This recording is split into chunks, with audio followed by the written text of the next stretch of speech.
Hello everyone, I am very glad that you're joining this story. Subscribe, like and comment. Enjoy the story, smile more often.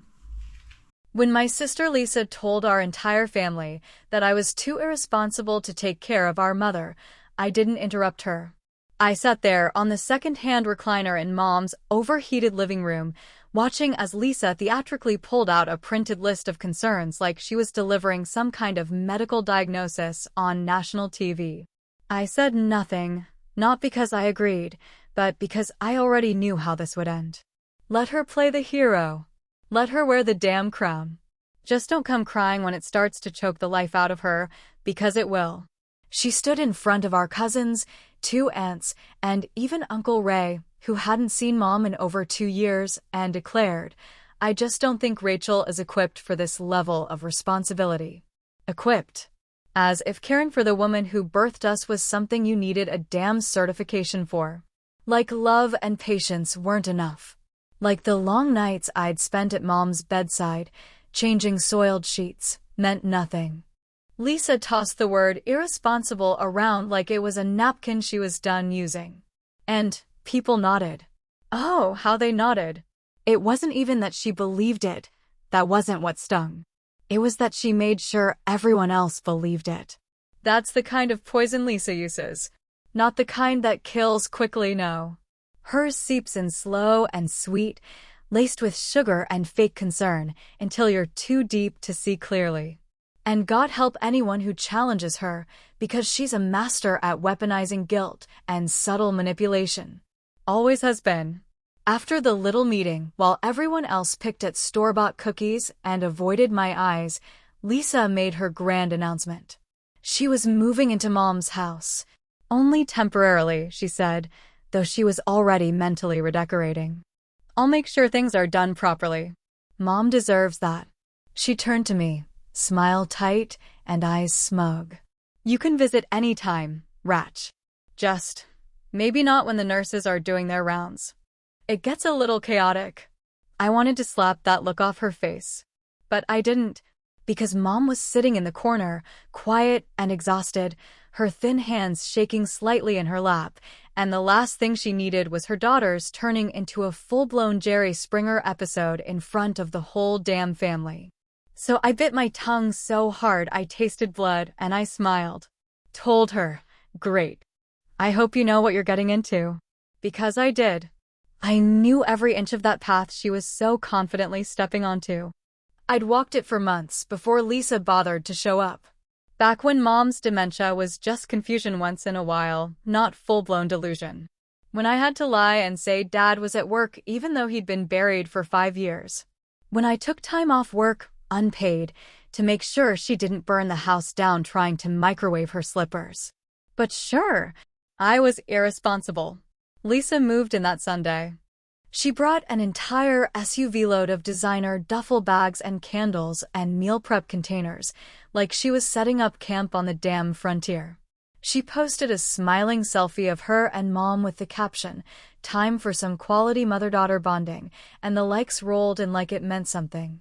For the first week, she cooked elaborate meals and posted them online. "Dinner for my queen," one caption read, with a picture of overcooked salmon next to a glass of boxed Chardonnay. I stayed away mostly.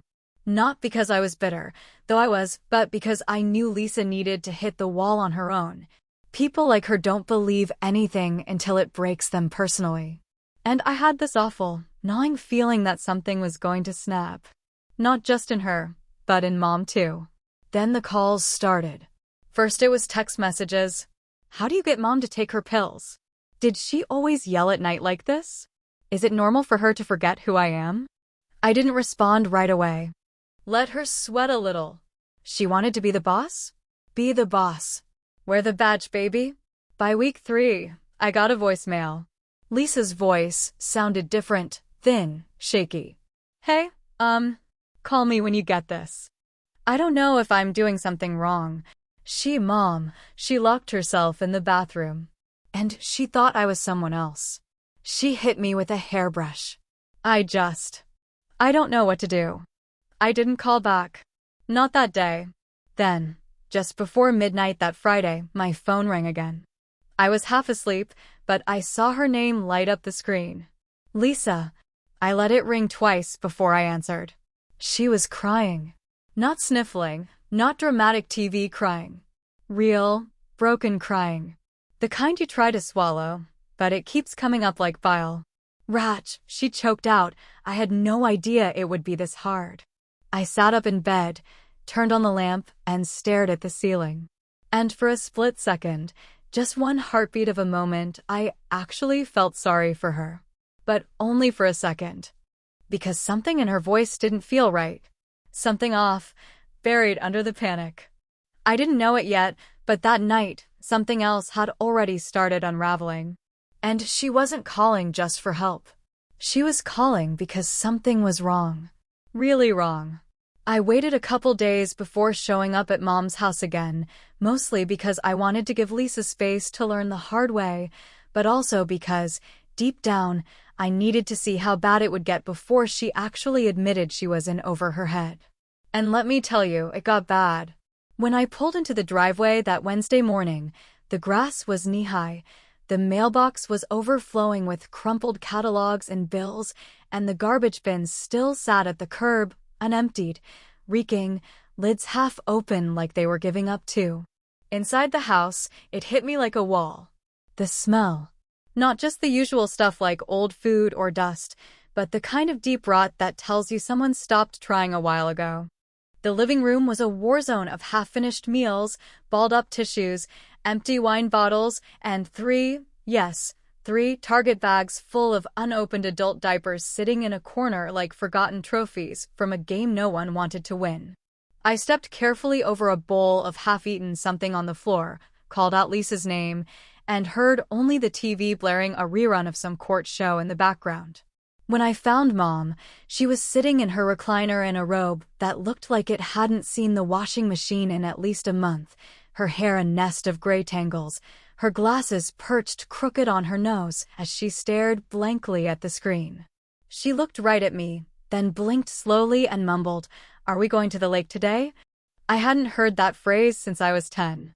I used to beg Dad to take us to the lake on Saturdays, back when Mom still packed sandwiches and Lisa refused to swim because the fish freaked her out. "No, Mom," I said gently, kneeling beside her. "There's no lake today." She frowned like I'd just told her someone died, and then went quiet again. I found Lisa upstairs, curled up in bed, fully dressed, mascara smudged around her eyes like she hadn't removed her makeup in days. Her hair was greasy, and she was holding her phone like it was the only thing keeping her tethered to this reality. She looked up at me, eyes red, voice hoarse, and said the exact words I had been waiting to hear. I had no idea it would be this hard. No anger in her voice. No sarcasm. Just pure exhaustion. "I thought you were exaggerating," she added, sitting up slowly and hugging her knees. "I thought you just made it sound worse because you wanted sympathy. But she hit me with a fork last night. A goddamn fork, Ratch." I didn't gloat. I wanted to, but I didn't. There was no satisfaction in watching your sibling fall apart, not when it was at the expense of the woman who gave birth to both of you. I handed her the grocery bags I'd brought and offered to take over for the afternoon, just to give her a few hours of sleep.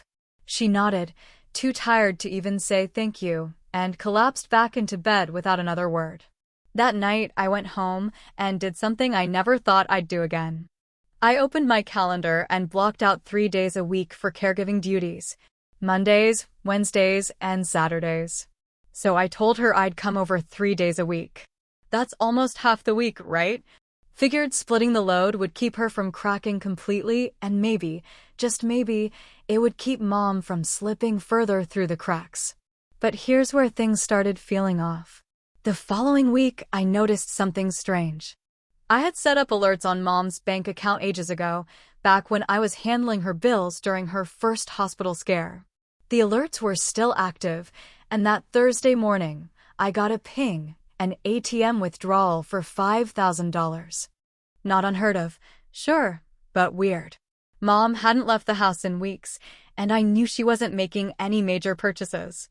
I shrugged it off until I stopped by that evening and saw a brand new 70-inch flat screen mounted on the living room wall. Wow, I said casually, pretending not to notice the cardboard boxes stacked by the door. Did someone win the lottery? Lisa laughed, way too loudly, and waved it off. No, I just figured we needed something nice. You know? Something for Mom to enjoy. She loves her shows. I didn't say anything at first, just nodded, trying not to look directly at the Apple TV remote and the unopened Beats headphones on the table. But my stomach twisted in that particular way it always does when something smells like bullshit, even if it's wrapped in a pretty little excuse. The next morning, another alert. $800 at Ulta. Then $200 at DoorDash. Then something at Macy's. It was like watching a bank account bleed out, one unnecessary purchase at a time. That was when the hair on the back of my neck stood up. I called the bank and confirmed what I feared. They were all legit charges. No fraud alerts, no red flags. Everything was authorized. And since Lisa had been given access to Mom's card, technically, there was no theft. Technically. But technically doesn't cover betrayal. Technically doesn't explain why Lisa's nails were suddenly perfectly done in a fresh gel pattern when last week she looked like she hadn't bathed. Technically doesn't justify $5,000 disappearing on the same day that TV showed up, with a sleek sound system and matching Bluetooth speaker. I started to think that maybe this wasn't just about stress or exhaustion or even bad judgment. Maybe Lisa hadn't cracked from the pressure. Maybe she'd just seen an opportunity and taken it. I've always believed that people will tell you who they are if you just listen closely enough, not to their words, but to their patterns, to the little habits they try to hide and the excuses they use like duct tape over the cracks. That's how it started with Lisa. At first, it was just an instinct, a faint hum in my gut that wouldn't shut up no matter how many times I told myself to stop being paranoid. But then the hum got louder, and the numbers started speaking louder than either of us ever could. After the $5,000 ATM withdrawal and the mysterious appearance of a brand new flat screen in Mom's living room, I started paying closer attention. I already had access to Mom's online banking, left over from the months I handled her bills before Lisa moved in, so I logged in again that weekend and started going through the statements line by line. And that's when the pattern hit me like a slap in the face. Large ATM withdrawals every Friday, always in round numbers, 500, 1,000, sometimes even 2,000, and then, like clockwork, a burst of retail activity by Saturday afternoon. Amazon, DoorDash, Ulta, Macy's, Sephora, Target, all the places Lisa used to blow her babysitting money in high school, back when Dad would give her a 20 for pizza and she'd come back with a new purse and some ridiculous story about a sale. I'd always roll my eyes while she danced around the truth, but now, watching the transactions pile up like evidence in a trial, the dance didn't seem so harmless anymore. I printed out 3 months' worth of statements and highlighted every withdrawal, every questionable purchase, every online order placed at suspicious hours of the night. There was no way Mom was logging on to Ulta at 1 in the morning to order eye cream and matte lipstick. And it sure as hell wasn't her who spent $400 at Macy's on something labeled seasonal wardrobe refresh. My mother hadn't bought herself new clothes since Dad's funeral, and even then, she wore a dress she found on clearance that still had the tags on it when we buried him. I confronted Lisa casually at first, over coffee one morning after I dropped off some groceries. Mom was asleep, thankfully, because I knew if she heard us, it'd only confuse her more. I handed Lisa the receipts I'd printed and asked, very calmly, is there any reason Mom's bank account is bleeding out like a stuck pig? She didn't flinch, didn't miss a beat, just took a long sip from her overpriced tumbler and shrugged like it was no big deal. Mom told me I could use her money, she said, tone-laced with that sticky sweet condescension she used to reserve for retail workers. I've been buying her groceries, her meds, her vitamins. Do you have any idea how expensive her supplements are? I asked her if the vitamins were coming from Nordstrom, because that's where $400 vanished last Thursday. Her face tightened, just for a second, but then she was back in performance mode, flipping her hair and acting offended. You don't get to question how I'm managing things when you chose to walk away, Rachel. You handed me the responsibility, remember? Or do you want to take over full-time now? That was her go-to line, her trump card, the implication that I was just a coward who bailed, when the truth was, I stepped aside because I didn't want to start a war in front of our dying mother. But now I was starting to think that a war might have been better than this slow betrayal, the kind that dressed up as charity and wore fake empathy like a mask. I started documenting everything, every receipt, every login, every withdrawal. I made a spreadsheet. It felt cold and calculated, but I knew Lisa wasn't going to confess on her own. I needed to build a case, not for court, at least not yet, but for myself. To confirm what I already knew deep down but couldn't bear to say out loud, Lisa was stealing from our mother. Not borrowing. Not compensating herself for caregiving, which I'm sure was the line she was rehearsing for whenever someone finally questioned her. No, this was theft, plain and simple, dressed up in just enough plausible deniability to make it look like love. That's when I remembered something I hadn't thought about in years, a memory so small and stupid I almost laughed when it came back to me. I was 14, Lisa was 17, and Dad had just gotten home from work. His wallet was on the counter, and later that night, when he went to pay for takeout, he swore he'd left a $50 in there that was now mysteriously missing. Lisa swore up and down she didn't touch it. Dad believed her. I didn't. Later that night, I found a brand new lip gloss in her backpack and a receipt from the mall dated just hours after the missing $50. I never told Dad. And I sure as hell never confronted her. But now? Now she wasn't just stealing for makeup and clothes. She was draining our mother's life savings.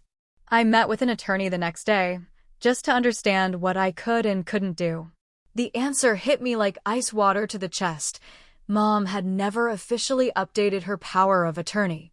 The old one from 6 years ago, back when she still trusted Lisa blindly, was still valid, which meant Lisa had full access to everything. Legally, she was in the clear. Morally, she was circling the drain.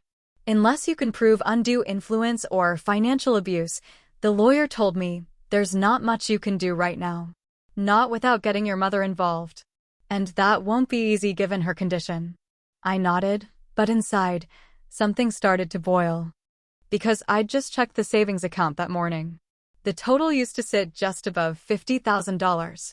Now, it was under $43,000. Gone. Just like that. I didn't wait long to confront her, because there comes a point when silence isn't noble anymore, it's complicity, and I wasn't going to let Lisa keep bleeding Mom dry while she played the part of Florence Nightingale in a designer hoodie. I showed up on a Tuesday afternoon when I knew Lisa would be home and Mom would be down for her usual midday nap. The moment I stepped into the house, the weight of everything hit me again, that now familiar cocktail of dread and rotting routine. The staleness of takeout bags stuffed under chairs and the ever-present buzz of the TV playing some mindless true crime show Lisa had probably been binging while swiping through whatever luxury skincare trend was blowing up her feed. She was in the kitchen, drinking something green from a mason jar and scrolling on her phone like nothing in the world was wrong, like she wasn't actively digging our mother's financial grave with every tap and click. I didn't sugarcoat it, didn't preface or ease in. I slapped the folder full of printed bank statements and receipts on the counter so hard the mason jar jumped. She looked at the folder, then up at me, eyes narrowing like I'd just brought in a bomb. Where the hell is the money, Lisa? I swear the air thickened between us for a full 3 seconds before she even blinked. She didn't ask which money. She didn't pretend not to understand. She just stared at me like she was calculating how much of the truth she could afford to give me without crumbling. Her voice, when it finally came, was all fake calm and practiced disbelief. Rachel, I told you. Mom gave me permission. I snapped. She didn't give you permission to buy a goddamn sectional couch and pay for a $300 face serum, Lisa. You're not her caregiver. You're a parasite. And that's when she cracked. Not all at once, but in layers, like ice melting into a slow, ugly puddle. Her voice rose first, then her hands started shaking, and then she launched into the monologue I realized she'd probably been rehearsing in her head for weeks. You think this is easy? You think I enjoy this? She shouted, pacing like a caged animal, her voice brittle and too loud. I gave up everything to be here with her, my job, my social life, my freedom. I'm wiping shit off the floor, Rachel, literal shit, while you get to play the victim and swoop in with your grocery bags like some part-time angel. I'm the one keeping her alive. I didn't flinch, not even when she started crying not soft, broken tears, but the kind of furious sobs that come out of guilt masquerading as anger. I just stood there, watching her unravel, feeling the weight of all the lies she'd wrapped herself in like armor. Because now it was clear Lisa never wanted to take care of Mom. She wanted control. She wanted the attention. The praise. The story of being the dutiful daughter. The one who sacrificed everything. It was a performance, and she'd been milking it for sympathy and cash since day one. I remembered something Mom had said once, back before things got really bad. We were sitting outside on the porch one evening, watching the neighbors' kids chase fireflies, and she looked over at me with that strange sadness she sometimes carried after sunset and said, Lisa was always good at pretending. Even when she was a little girl. She'd cry if she didn't get her way, and I always fell for it. You never did, though. You always saw her. I had, and now I saw her more clearly than ever. As Lisa ranted, spinning herself deeper into the pit, I pulled out my phone and quietly hit record. Not because I wanted revenge, at least not at that moment, but because I needed proof. She'd lied so many times, spun so many stories, that I didn't trust a single word to survive on memory alone. I just stood there, phone in my jacket pocket, heart pounding, letting her go on. I deserve something for what I've done here, she snapped, tears streaking down her cheeks, her voice rising to a fever pitch. I've earned it, Rachel. I've earned every dollar I spent, every goddamn dollar. She's not going to live much longer anyway. What's the point of saving it? So you can feel like a better daughter at the funeral. And that was the moment. The sentence that burned the last remaining bridge between us. Because neither of us heard Mom at first. Neither of us realized she'd shuffled down the hallway, silent as a ghost, probably half asleep, definitely confused, maybe lucid just long enough to catch the meaning of Lisa's words. But we both heard her voice when it cut through the kitchen like a blade. What did you just say? Lisa went white. I turned, and there she was, Mom, in her robe and slippers, hands trembling, eyes wet and wide, staring at Lisa like she didn't recognize her own daughter. The silence that followed was longer than it needed to be, long enough for Lisa to open her mouth and close it again, long enough for the heat of it to hit every corner of that miserable house like a slow-burning fire. And in that silence, I knew something had broken, not just between Lisa and Mom, but inside Lisa herself. Because she looked cornered in that moment. Not guilty. Not ashamed. Just exposed. She couldn't spin it. Couldn't cry her way out. Couldn't pretend anymore. Because Mom had heard the lie. And for once, the performance was over. The day after Mom heard Lisa's disgusting little speech in the kitchen, the one about how she wasn't going to live much longer and what was the point of saving the money, I expected her to forget it. That was the tragic rhythm of living with someone who's fading, isn't it? One moment of clarity could shine through like a bolt of lightning, only to vanish again the next morning into a fog of forgetfulness. But this one stuck. For some reason, this betrayal, this venom slipping out of her oldest daughter's mouth, lodged itself deep in Mom's mind and didn't fade away. She didn't say much that morning over breakfast, just stirred her oatmeal like it had offended her and stared at the wall with a kind of quiet fury I hadn't seen since Dad died. Later that day, After Lisa had conveniently gone out to clear her head, which I'm sure meant some retail therapy on the remnants of Mom's savings, I sat with her on the couch, her hands soft and veiny in mine, and asked if she remembered what Lisa said. She nodded. That was all. Just a nod. And then she said something that almost made me cry right there in that cluttered living room. She always thought she could fake love, she whispered. But love doesn't sound like that. That was the moment I knew something had changed. Mom might have been slipping in and out of lucidity on a daily basis, but in that moment, she was more awake than I'd seen her in weeks. She didn't ask for help. She didn't beg. She just looked at me and said, "Fix it." And I did. I fixed it the only way I knew how, without screaming, without burning bridges, without getting my hands dirty. I did it with precision and patience, the way Lisa never expected from the sister she called irresponsible. First, we visited a lawyer I trusted, not the family lawyer Lisa always preferred, but someone with no connection to any of us. I got a new power of attorney drafted and signed. I got Lisa's name removed from the bank accounts and the passwords changed. I had the automatic transfers canceled, the linked cards revoked, the statements rerouted to me. I helped Mom write and sign a new will, one that put everything in a trust, with clear instructions about how her remaining money would be used only for her care, not spa days and Ulta runs. The whole process took less than 2 weeks, and by the end of it, Lisa had no legal leg to stand on. No more access to the accounts. No more control. No more title of caretaker, not even in theory. And the best part? I didn't say a damn word to her while it was happening. Not a warning. Not a confrontation. Nothing. I let her dig her own grave with every careless purchase, every smug lie, every manipulative sigh. And when she finally noticed that the money had stopped flowing like a broken faucet, she came crawling. She showed up one morning, pounding on the front door like a cop with a warrant, her hair wild, her eyes bloodshot, voice already cranked up to 10 before I'd even opened the screen.